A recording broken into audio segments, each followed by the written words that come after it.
Nós estamos falando sobre Eclesiastes, o caminho da verdadeira sabedoria. Eu quero começar fazendo uma pergunta simples. Perguntas simples geralmente merecem respostas simples. Então a pergunta é: o que é um sábio? Pergunta simples. O que é um sábio? Algumas pessoas vão dizer assim: o sábio é um velho. O que não é verdade, porque você pode chegar aos 80 anos sem ser sábio. E eu quero dizer para você que eu conheci muita gente que chegou na velhice sem um pingo de sabedoria. E eu tenho certeza que muitos que estão aqui poderiam dizer a mesma coisa. Da mesma forma que eu conheci muita gente, algumas pessoas que não eram tão velhas assim, mas alcançaram um grau de sabedoria na vida. Uma outra confusão que as pessoas fazem é que um sábio é alguém que estudou muito. Estudou no sentido de graduou-se muito. Então, um sábio é alguém que, no mínimo, tem um mestrado. Ou então, de preferência, um doutorado. Mas um sábio mesmo, um bom sábio, teria um pós-doc aí para poder esfregar na cara da gente. O que também não é verdade, porque eu conheço muita gente que estudou tudo o que precisava estudar, mas que não tem sabedoria nenhuma na vida. São pessoas que têm um acúmulo de informações enorme, mas simplesmente, quando você olha, são pessoas que não sabem viver. Aí você até olha e pensa: caramba, onde é que está todo esse tanto de informação que essa pessoa acumulou na vida toda? Basicamente, quando a gente olha para a Bíblia, que é o nosso referencial, a gente poderia definir um sábio como alguém que sabe como viver. Então, talvez a definição mais básica e elementar seja essa: um sábio é alguém que sabe como viver. Mas isso não é tudo, porque sabe como viver a partir do quê? Porque, basicamente aqui, se você for pensar em termos muito simples, todo mundo aqui sabe viver. Porque você sabe que você precisa se alimentar, você precisa comer, você precisa beber, você precisa vestir, você precisa trabalhar, você precisa cuidar da sua família, fazer aquilo que é básico para a sua instrução. O sábio não é simplesmente alguém que sabe como viver, mas que sabe como viver da maneira correta e com os princípios corretos. Essa é a diferença entre a sabedoria e a sabedoria bíblica. Assim, se nós formos analisar biblicamente, um sábio é aquele cara que usa o cérebro e a experiência de vida para viver de uma maneira responsável, cultivando caráter, bom senso e retidão. Eu vou repetir isso porque isso para nós é importante para a gente compreender o que vem daqui para frente. Um sábio, biblicamente falando, é alguém que usa o cérebro, ele tem conhecimento, mas ele também usa a experiência de vida, tudo isso acumulado e junto, para viver de maneira responsável, cultivando caráter, bom senso e vivendo com retidão. Porque não basta apenas viver. O sábio, biblicamente falando, é alguém que vive de acordo com princípios da palavra de Deus. Esse é o verdadeiro sábio. Não é aquele que estudou muito, mas é aquele que compreendeu, através de um longo processo, a vontade do Senhor, o desejo do Senhor, e resolveu viver até as últimas consequências debaixo dessa vontade de Deus.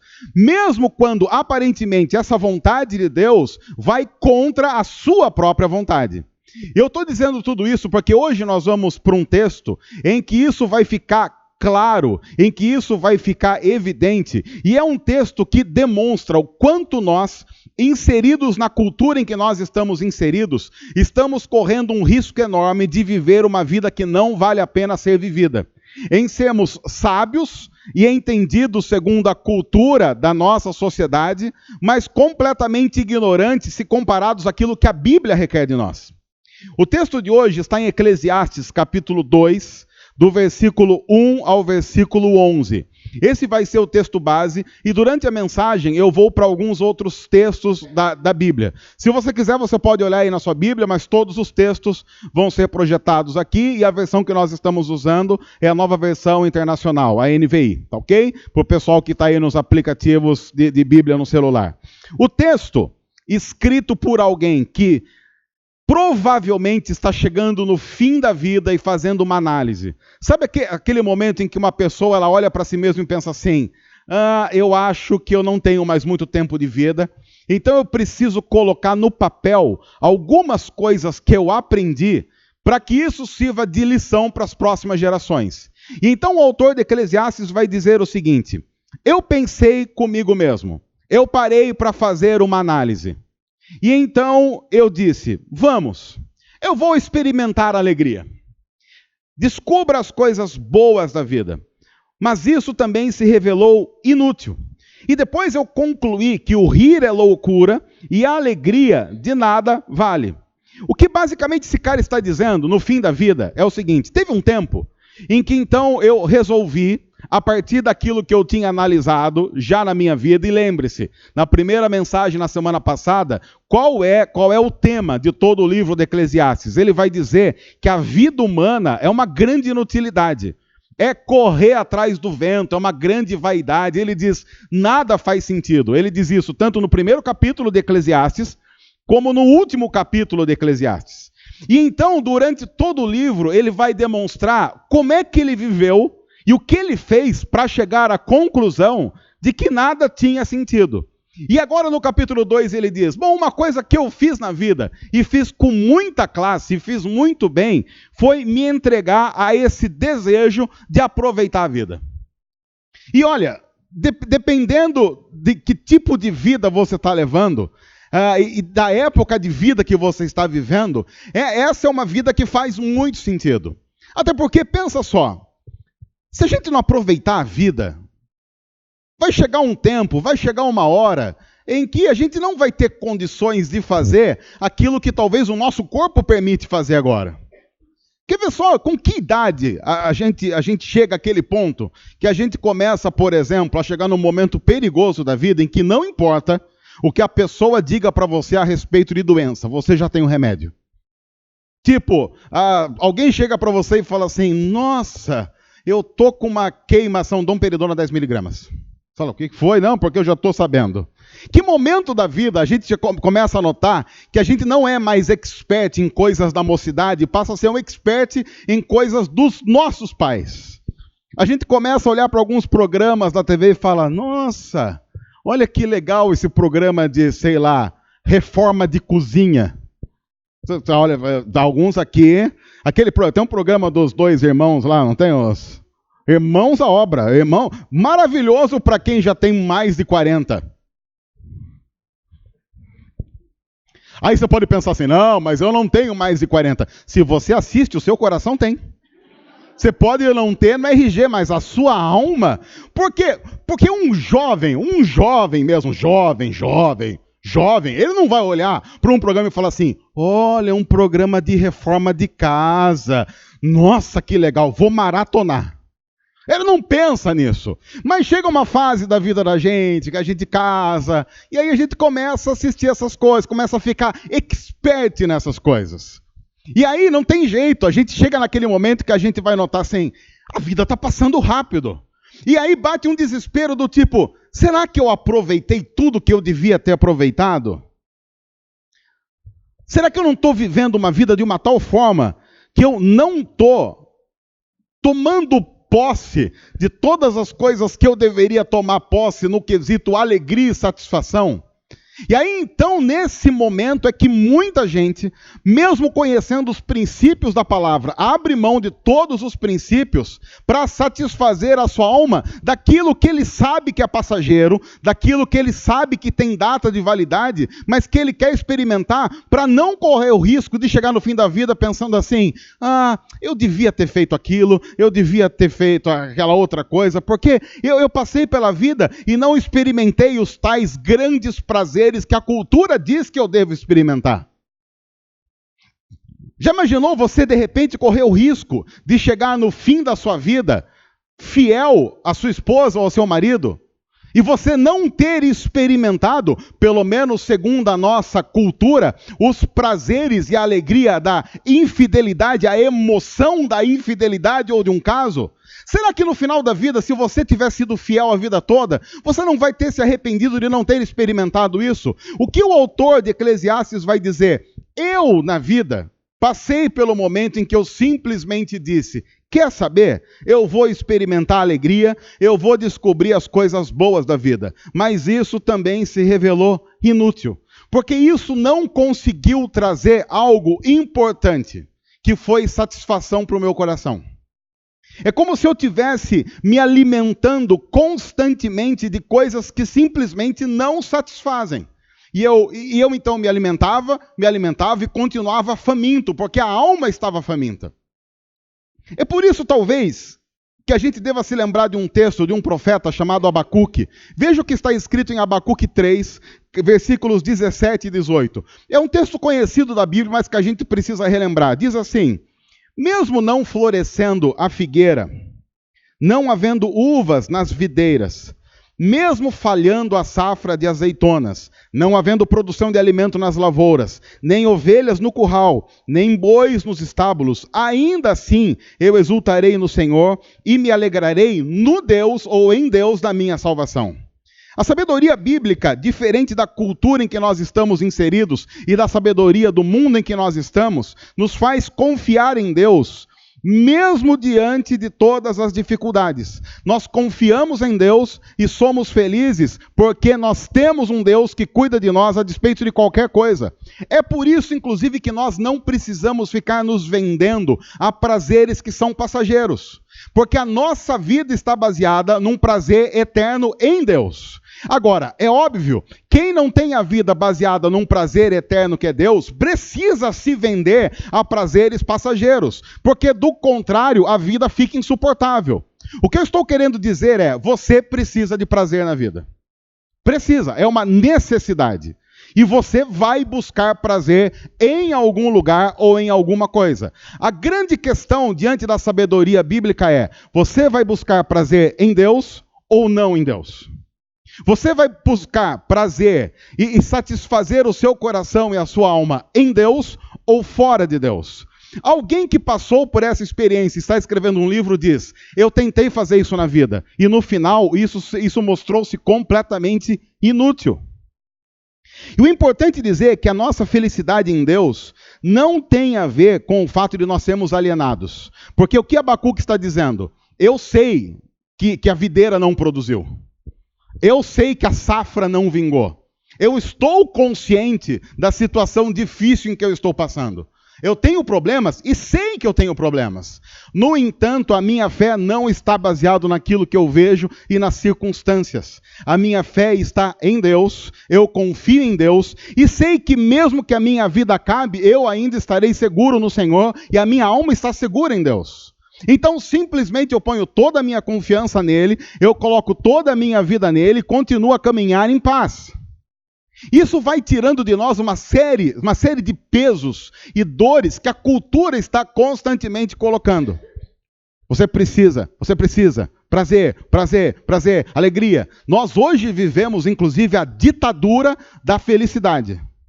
Muitos casamentos acabaram porque simplesmente alguém resolveu o seguinte: eu quero ser feliz.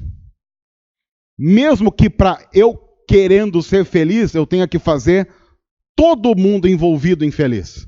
Mas é a ditadura da felicidade, porque a cultura está dizendo, você precisa ser feliz, você precisa ser feliz. E é claro que essa mesma cultura que diz isso nunca te apresenta a Deus. Nunca te apresenta a Deus como fonte da felicidade. Como alguém que pode preencher o nosso coração de uma tal forma que nós não precisamos nos vender a nenhuma outra coisa. O Senhor é a nossa alegria. O Senhor nos faz felizes. Mas aí ele continua. E ele diz assim, eu decidi-me então me entregar ao vinho e à extravagância, mantendo, porém, a mente orientada pela sabedoria. Do tipo, eu sabia o que estava acontecendo, mas eu resolvi me entregar ao vinho e à extravagância. Eu queria saber o que valesse a pena debaixo do céu nos poucos dias da vida humana. Aí esse cara entra numa outra parte interessante. E eu posso dizer isso com muita tranquilidade, porque no contexto em que a nossa igreja está inserida, eu tenho mais liberdade para falar sobre esse assunto do que talvez alguns outros pastores. Porque, por exemplo, aqui as pessoas sabem qual é a nossa postura em relação à bebida alcoólica. Pura e simplesmente, a nossa igreja nunca proibiu o consumo consciente de bebida alcoólica. Eu sei que dizer isso, e isso está gravado, pode gerar uma série de complicações, mas o pastor dessa igreja faz uso de bebida alcoólica. Então, você olha, o pastor está dizendo que toma um vinho. Então. Pedra 90 não. Porque há limites estabelecidos aos bons costumes. Agora, a grande questão não é se você bebe, é por que você bebe. Por exemplo, o que combina com Coca-Cola? Diz aí, para quem gosta muito de Coca-Cola, qual é a melhor combinação com Coca-Cola? Pizza, lanche, o que mais? Eu acho que pão com mortadela, olha, eu acho que nós temos... o pão com mortadela já tem o tubaína aqui como um grande... aí nós entramos num processo... Ainda bem que ninguém falou pastel, porque a melhor combinação para pastel qual que é? Caldo de cana. E depois o Guarani caçulinha. Algumas coisas que não estão na Bíblia, mas... devem estar, a gente não achou ainda. Então você pega, por exemplo, você toma Coca-Cola com pizza, porque, cara, aquela combinação é boa.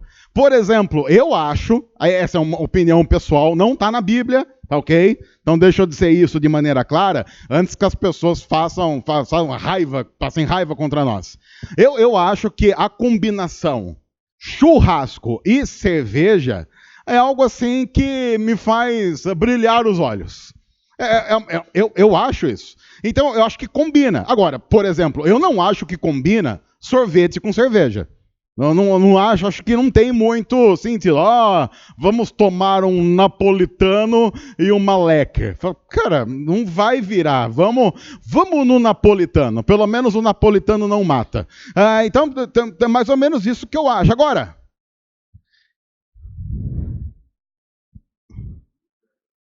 eu bebo. Pastor, eu bebo para relaxar. Você está pecando. Desculpa dizer isso de maneira clara. Mas se você bebe para relaxar, você está fazendo um uso inadequado de bebida. Da mesma forma que alguém faz uso de maconha. Da mesma forma que alguém faz uso de cocaína. E de qualquer entorpecente. Porque o que esse cara de Eclesiastes está fazendo? Quando eu notei que essa coisa de aproveitar a vida não dava conta, então eu precisei o quê? De um anestésico para a alma. Então eu comecei a anestesiar a minha alma, porque eu precisava disso. Porque a dor começou a ficar grande. Ficou insuportável viver a vida que eu estava vivendo sem nenhum tipo de anestesia. Eu precisava disso. Então eu precisava de uma cervejinha para relaxar, para poder ficar mais calmo. Agora, o grande problema disso é que se você faz esse uso, e eu estou falando por enquanto só de bebida, mas há uma série de outras coisas que você pode usar como entorpecente para a alma, e se você precisa disso para relaxar, é apenas uma questão de tempo de você ter que fazer uso disso todo santo dia. Porque todo dia, em algum momento, você vai se estressar com alguma coisa. Aí você pode pensar assim, não, mas no fim de semana eu não me estresso. Se você é corintiano, não se estressa no fim de semana? Que é isso? Agora já dá uma melhorada, mas estava. Por exemplo, eu não sabia, chegou numa fase do nosso país que, olha gente, não dá mais. Não dá mais. Chegou numa fase do nosso país que eu parei. Teve jogo da seleção contra a Argentina, a gente não sabia. Não sei se vocês notaram isso. A maioria, eu encontrei um pessoal que falou, você estava sabendo que o Brasil ia jogar com a Argentina? Eu falei, eu não estava. Tanto é que eu liguei a televisão e falei, Brasil e Argentina, tá? 30 do segundo tempo. Já estava 1-0 para a Argentina. Eu falei, eu vou assistir. E eu perdi 15 minutos da minha vida. Uma coisa horrorosa, aquilo estressa a gente. O que eu pensei? Vou tomar uma cerveja para relaxar. É pecado beber? Não. Mas o porquê você bebe pode dar pistas importantes sobre o seu coração e a sua alma. E isso deve ser um cuidado que nós devemos ter diante de Deus. Porque nós temos a liberdade em Cristo? Temos. Mas não para fazer qualquer coisa e mau uso das coisas boas que Deus deu para a gente. Por exemplo, a nossa cultura faz isso com sexo. Sexo é algo que Deus criou. E se Deus criou, é essencialmente bom. Mas não dá para dizer nem de longe que a nossa cultura faz um bom uso disso que Deus criou. Nem de longe a nossa cultura faz isso. E não precisa ser um estudioso da cultura para saber o que o ser humano tem feito com isso. Mas também não precisa ser muito esperto para notar que isso não tem satisfeito o coração humano. E que ainda assim há uma fome latente na alma e no coração da nossa cultura e de seres humanos inseridos nessa cultura. É por isso que o Salmo 42, versículo 11, diz assim: por que você está assim tão triste, ó minha alma? É interessante que o salmista está dizendo, sim, eu estou triste. E inclusive eu estou fazendo pergunta para minha alma, porque às vezes a tristeza vem quase que sem um motivo. Quando você lê alguns salmos e alguns trechos da Bíblia, você nota que as pessoas que estão escrevendo num tom muito depressivo. Diante da injustiça, diante da dor, diante da morte, diante de perdas. E aí o salmista no Salmo 42 diz, por que você está assim tão triste, ó minha alma? Ele está mal. E talvez ele mesmo está se perguntando, por que eu estou tão mal assim? Talvez seja um dia que eu não acordei bem, eu não sei. Eu só sei que eu não estou bem. Esse era um excelente dia para ele pensar assim, quer saber? Já que eu não estou bem, eu vou acender um baseado, eu vou abrir uma garrafa de alguma coisa, eu vou fazer sexo, eu vou pegar alguma coisa que Deus criou para uma finalidade boa e vou usar isso apenas para anestesiar a minha alma e usando aquilo como objeto de satisfação, seja ele um copo de cerveja, seja ele o corpo de um outro ser humano. Mas ele não faz isso. Por que está assim tão perturbada dentro de mim? Ponha a sua esperança em Deus. Olha o que ele diz. Ponha a sua esperança em Deus, pois ainda o louvarei. Ele é o meu Salvador e o meu Deus. O sábio, por se satisfazer em Deus, consegue tornar lícitas muitas coisas que para a maioria seriam proibidas. Ele simplesmente vai dizer, eu confio no Senhor. Sim, há momentos em que as coisas acontecem e que situações na vida são ruins. Mas nessas situações é que nós somos chamados a viver de uma tal forma que o nome de Jesus seja glorificado em nós e através de nós. Nós não nos entregamos nesses momentos, mas nós lutamos como guerreiros de Cristo, mesmo quando a nossa alma está triste. Porque nós sabemos que aquilo é passageiro. Nós sabemos que em breve o Senhor vai mudar a nossa sorte. Nós sabemos que o Senhor tem cuidado de nós. Nós sabemos que em todo tempo Deus tem sido bondoso para conosco. E as momentâneas tribulações que nós temos enfrentado e enfrentamos não são nada diante da grande graça que nós receberemos diante de Deus quando nos encontrarmos definitivamente com Ele. A nossa esperança é eterna. A nossa esperança não é, nunca foi e nunca vai ser transitória. Assim nós não nos vendemos a entorpecentes da alma, mas nós entregamos a nossa alma a Cristo que nos satisfaz do início ao fim e para todo sempre. É uma profunda diferença daquilo que a cultura vai tentando nos fazer acreditar. E aí a gente volta para o texto de Eclesiastes. E aí ele diz o seguinte, veja se esse cara não deu certo na vida. Porque agora vem um texto que a gente olha e fala assim, cara, esse cara está reclamando de barriga cheia. Porque veja o que ele diz. Lancei-me a grandes projetos. E ele não apenas se lançou a grandes projetos, porque ele conseguiu. Porque uma coisa é você se lançar a grandes projetos e falar assim, olha, eu lancei grandes projetos, e daí? Não deu em nada. Não, eu lancei-me a grandes projetos. E eu construí casas e plantei vinhas para mim. Note que o texto está no plural. Eu construí casas. e eu plantei vinhas para mim.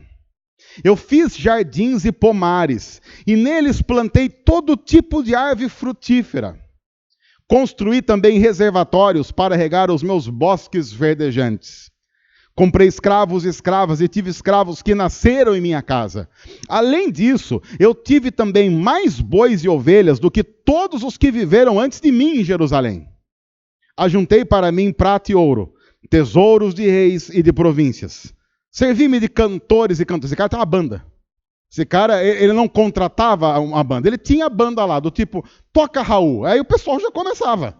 Ele fala, vamos lá, toca aí Caneta Azul. Já tocava Caneta Azul. E também de um harém. As delícias do homem. Irmãos, não é uma maravilha isso? Muito bem, irmãos, muito bem. Atenção, realmente. Eu estou emocionado, porque hoje de manhã ninguém caiu nessa pegadinha também. Porque os homens, eles leem esse texto, eles ficam, Senhor, me segura agora, Senhor. Segura, não deixa eu falar amém agora. Pelo amor de Deus. Porque se você fala amém agora, você ia ver só o harém que você ia ganhar. Harém de tapas. Cara, olha para esse cara. O que mais esse cara podia querer na vida? Ele tem absolutamente tudo o que um ser humano normal luta para conseguir. Ele chegou lá. Imagine esse cara contratando, sei lá, um coach. Aí o coach fala, pois não, é que eu queria mostrar a minha vida para você, o que você acha que eu devo fazer? O coach fala, me ensinar. Ser meu coach. Porque esse cara simplesmente é alguém provavelmente invejado na cultura. Esse daí, se escrever um livro, como eu cheguei lá, a gente vai comprar. Deixa eu explicar para você, por exemplo, até a título de curiosidade, como é que funcionava esse negócio de harém. Alguém já estudou sobre isso? Os irmãos? Não? Não? Muito bem, irmãos, continuam aí atentos. Muito bem, tem mais pegadinha até o final, então vamos manter a atenção aí. Como que funciona um harém? O rei, um governante, ele estava andando pelo seu país, pelo seu reino, e de repente ele vinha lá uma moçoila. Ele gostou lá de uma moçoila. E por que ele gostou de uma moçoila? Porque ela era muito gostável. Assustaram agora, mas a palavra que eu usei foi gostável. Porque ele gostou, gostável. Tem sentido. Aí ele falava assim, essa moça aí, quem que é essa moça? Essa fulana é, sei lá, fulana é tal. Virgem? Virgem. Pode levar. Aí ela era levada ao harém e ela passava então por uma preparação, porque naquela época não tinha as lojas de cosmético. Não tinha os Mary Kays, aquela coisa, não tinha nem Avon não tinha. Não tinha chegado ainda naquela região nem Tupperware. Você vê que a região atrasada, não tinha chegado essas coisas.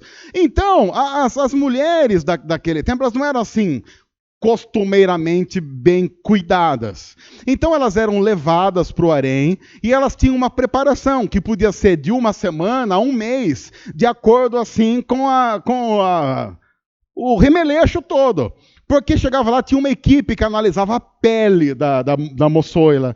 Então, olha, essa pele aqui está ressecada. Nós vamos agora pegar os melhores produtos do mundo todo e vamos dar um banho de produto até que essa pele fique tão lisa, mas tão lisa, que a hora que o rei passar a mão nessa moçoila, ele sente arrepios e ouça Vando cantando, mesmo sem som ambiente. Aí, de repente, se aquela moça não tinha tido uma vida boa, andou muito descalça, aquele cascorão no pé, e aí o pessoal ligava lá para 3M, pedia, traz uma lixa, e pegava a lixa, aqueles mirilhos, dava aquela lixada, deixava aquele pé maravilhoso, deixava assim a moçoila ali, tinindo. O cara tinha um harém disso. Então, qualquer prazer da vida que você for pensar, ele tinha. E ele tinha de sobra. Mas guarde essa informação, porque daqui a pouco ele vai falar um pouco sobre isso. Aliás, Quanto tempo a gente tem investido da nossa vida tentando ter uma vida assim, desse jeito? De quais princípios a gente já abriu mão na vida para viver exatamente assim? Mesmo que a gente saiba que o Salmo 16, versículo 5 diga o seguinte: Senhor, Tu és a minha porção e o meu cálice. Porção e cálice tem a ver com aquilo que é elementar, comida e bebida. O que ele está dizendo é: Senhor, eu me satisfaço no Senhor. Então eu não preciso ter uma boa casa para me sentir satisfeito. Eu tenho o Senhor. Eu não preciso de grandes realizações para me sentir satisfeito. Eu tenho o Senhor. Eu não preciso de um harém. Eu tenho o Senhor. E quem tem o Senhor preenchendo a alma e o coração, simplesmente não precisa ficar correndo atrás de qualquer outra coisa. Ele consegue descansar no Senhor. Senhor, Tu és a minha porção e o meu cálice. És Tu que garantes o meu futuro. Pense o quanto de estresse e o quanto de ansiedade nós tiraríamos imediatamente, automaticamente do nosso coração, se nós simplesmente crêssemos de verdade que o Senhor é que garante o nosso futuro.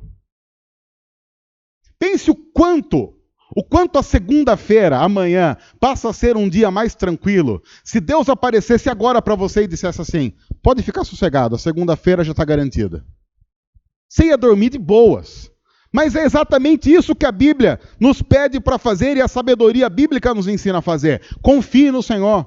Você não precisa ficar como um louco correndo atrás das coisas que Deus dá graciosamente para nós. Há um outro texto da Bíblia, esse texto não está projetado, que diz assim: aqueles a quem Deus ama, Ele dá aquilo que eles precisam enquanto eles dormem.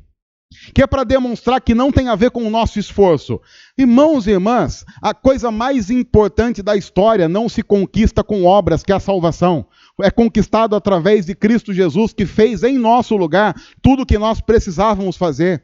É por isso que a Bíblia diz: se Deus nos deu graciosamente a salvação em Jesus, não vai dar juntamente com ela todas as outras coisas que nós precisamos? É óbvio que talvez Deus não nos dê caprichos. Deus não satisfaça os nossos mimos, mas Ele sim vai dar aquilo que nós precisamos para viver uma vida digna diante dEle.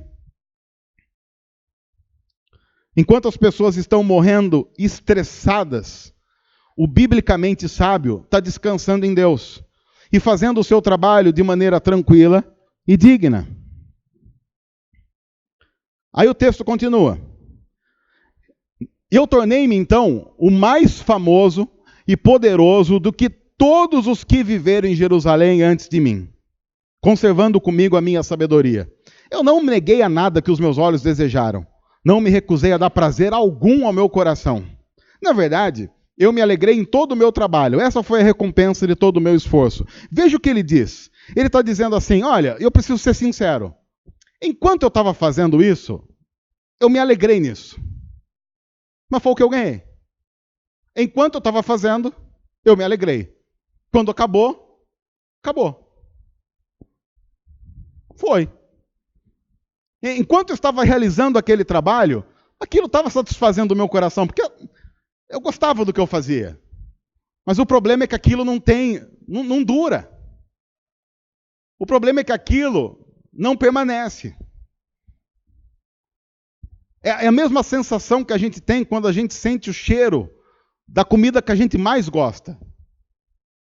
Imagine que você chega na sua casa e você, antes de chegar em casa, você sente aquele cheiro e você pensa: ah, eu sei o que tem para o jantar hoje. E é a comida que eu mais gosto. Aí você entra, você come, e por mais que aquilo tenha dado prazer momentâneo, daqui a pouco o cheiro ficou na memória. Você não está mais sentindo o sabor na sua boca, embora você tenha memória gustativa. Mas aquilo está aqui. O prazer é momentâneo. O que a Bíblia está dizendo é que o prazer que Deus nos convida a sentir nele nunca vai acabar. Você vai continuar sentindo gosto, você vai continuar sentindo cheiro, você vai continuar sentindo o coração sendo preenchido 24 horas por dia. E aí a Bíblia vai dizer que trocar esse prazer em Deus por qualquer prazer momentâneo é uma conta que não fecha, que não faz nenhum sentido. E alguém sábio não vai querer fazer essa troca. No entanto, meu irmão, minha irmã, é exatamente o que a nossa cultura nos ensina a fazer. A nossa cultura diz, não vá confiar em Deus, é besteira confiar em Deus. Porque no máximo, o que Deus vai fazer? No final vai te levar para o céu? Mas enquanto você vai viver aqui, vai viver de que jeito? Abrindo mão dos seus desejos? Ninguém é estúpido de abrir mão de algo muito, muito pequeno e passageiro em prol daquilo que é eterno e em prol daquilo que a gente não consegue nem medir de tão maravilhoso que é. É por isso que Colossenses 3, versículo 17 diz assim: tudo que vocês fizerem, tudo, trabalhar, comer, beber, dormir, tudo que vocês fizerem, seja em palavra ou em ação, façam-no em nome do Senhor Jesus, dando por meio dele graças a Deus Pai. O escritor de Eclesiastes está dizendo, a recompensa do meu trabalho foi a alegria momentânea do meu trabalho. Eu quis fazer o meu nome famoso. Só. O cristão vive para fazer o nome de Jesus famoso. Esse é o nosso desejo. Aqui a proposta tem a ver com eternidade. Agora, Galega, volta para a gente no projeto de vida que deu certo lá.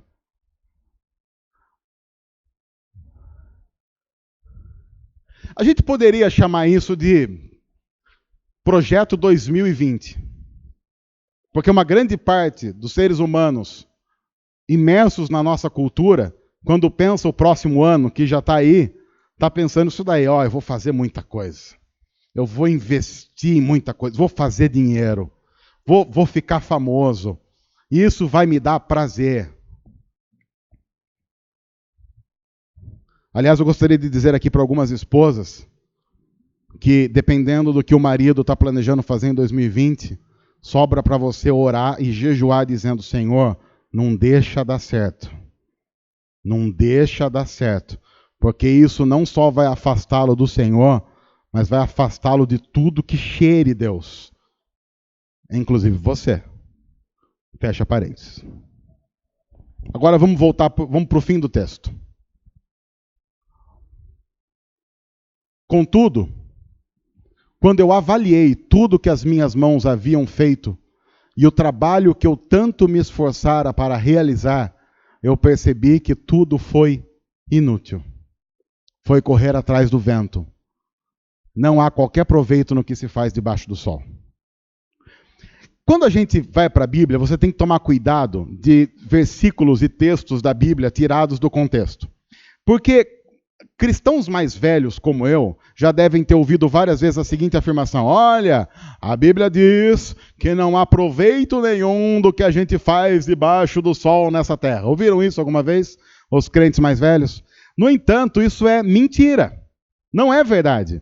Porque quem é que está dizendo que não há proveito nenhum do que se faz debaixo do sol? É um cara que não viveu debaixo de princípios corretos. Ele não viveu bem. E depois de toda a experiência de ter vivido a sua vida buscando prazeres, buscando tudo aquilo que é efêmero, ele diz, olha, eu cheguei à conclusão de que debaixo desse sol nada vale a pena. Você trabalha, cansa, acorda, dorme e simplesmente nada vale a pena, nada faz sentido. Mas você não pode se esquecer que essa frase é de um cara que não viveu bem. Ele não soube viver. A gente alguns domingos viu aqui Paulo preso no fim da vida, dizendo o que para Timóteo, seu discípulo? Timóteo, eu quero dizer uma coisa para você nos meus últimos dias. Eu corri a corrida que me estava proposta. Eu completei essa corrida e eu guardei a fé. Você tem um outro homem que viveu uma vida nem de perto igual à vida Coach 2020, em que os projetos aconteceram, os sonhos foram realizados. Nós estávamos na reunião da liderança da nossa igreja, dos líderes aqui da nossa igreja na última sexta, falando um pouco sobre Paulo, e a gente lembrou da segunda viagem missionária de Paulo. Paulo planejou a segunda viagem missionária dele e nada deu certo na segunda viagem missionária dele. Ele queria ir para a direita e ele não conseguiu ir para a direita em nenhum momento. E ele diz, nós fomos impedidos pelo Espírito de ir onde a gente planejou. E acabou indo onde a gente não planejou. E aí quando você olha para a sua Bíblia, uma grande parte do Novo Testamento só está escrito porque Paulo não conseguiu onde ele queria ir, mas foi onde Deus queria que ele fosse. E aí Paulo na sua vida tinha grandes projetos. Ele queria ir para a Ásia pregar, não conseguiu. Ele queria ir para Roma, só foi para morrer, ou para ficar preso. No entanto, esse cara chega no fim da vida e diz assim, eu completei a corrida. Eu cruzei a linha de chegada. Eu posso morrer em paz, porque eu não estou deixando nada para trás.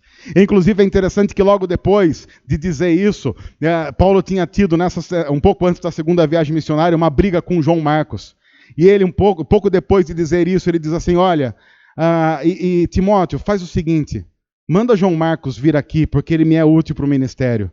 É o momento em que Paulo está dizendo assim, mas ainda tem um negócio que eu preciso consertar, porque eu briguei com João Marcos, a gente desfez a nossa parceria. Agora pede para ele vir aqui, porque ele é útil para mim, e eu quero terminar a minha vida sem deixar nada estranho para trás. Eu não quero deixar nada sem perdão. Eu não quero deixar nada sem graça. Então traz João Marcos aqui, fala para ele vir aqui, porque ele me é útil para o ministério. Uma vida que simplesmente valeu a pena ser vivida.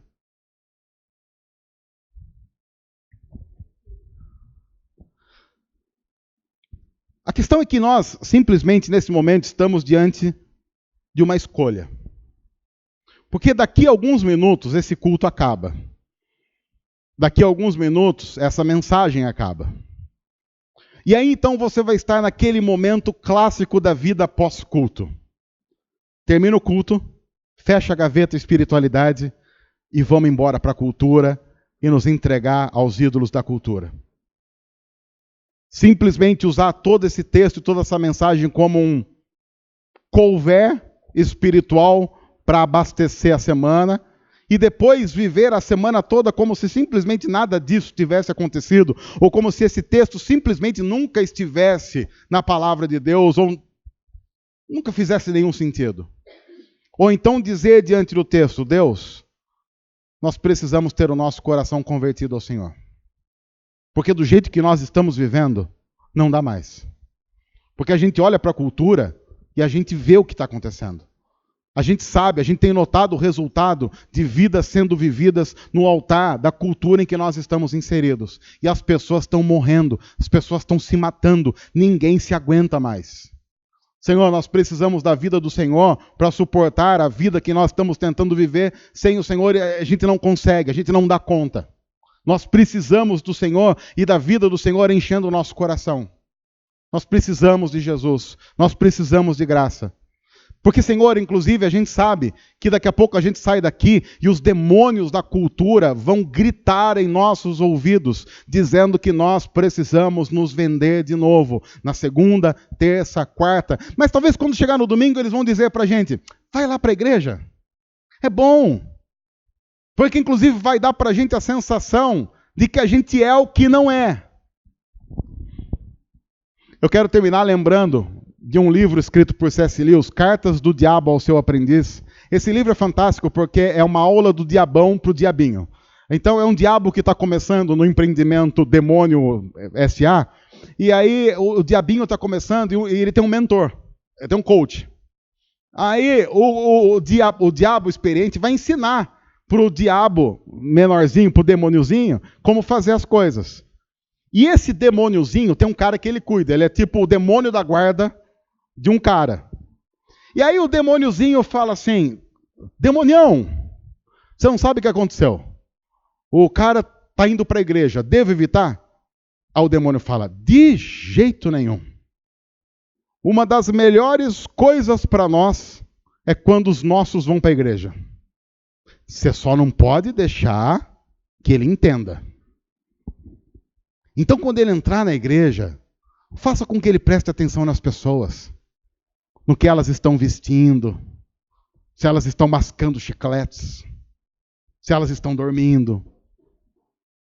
Faça com que ele preste atenção nisso, na ornamentação, nos detalhes, nos barulhos. Isso vai ser importante porque ele vai sair de lá achando que ele é. Embora ele nunca foi. Ele só prestou atenção naquilo que qualquer pessoa sem ser sempre prestou atenção. E ele vai passar a vida achando que não é nosso, sendo nosso. Então deixa ele ir para a igreja. Só não deixa ele entender a mensagem. Porque tem sido terrível na nossa organização. Quando as pessoas entendem a mensagem, nós perdemos essas pessoas. E elas vão para aquele lá. Mas basicamente é diante disso que nós estamos nessa noite. Nós estamos diante de um momento crucial da vida em que você vai dizer: eu sei que tudo isso é verdade.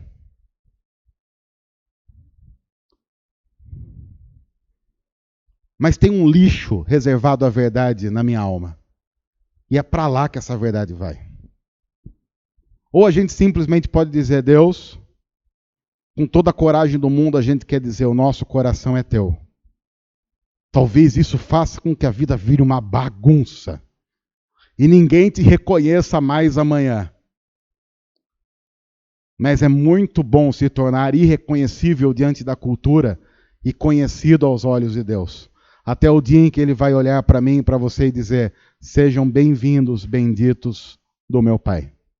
Que Deus os abençoe. Senhor, obrigado por Tua palavra. Nós louvamos ao Senhor por ela. E pedimos que o Senhor nos ajude a viver todos os dias para a honra e glória do nome do Senhor, em nome de Jesus. Amém. Olá pessoal, tudo bem?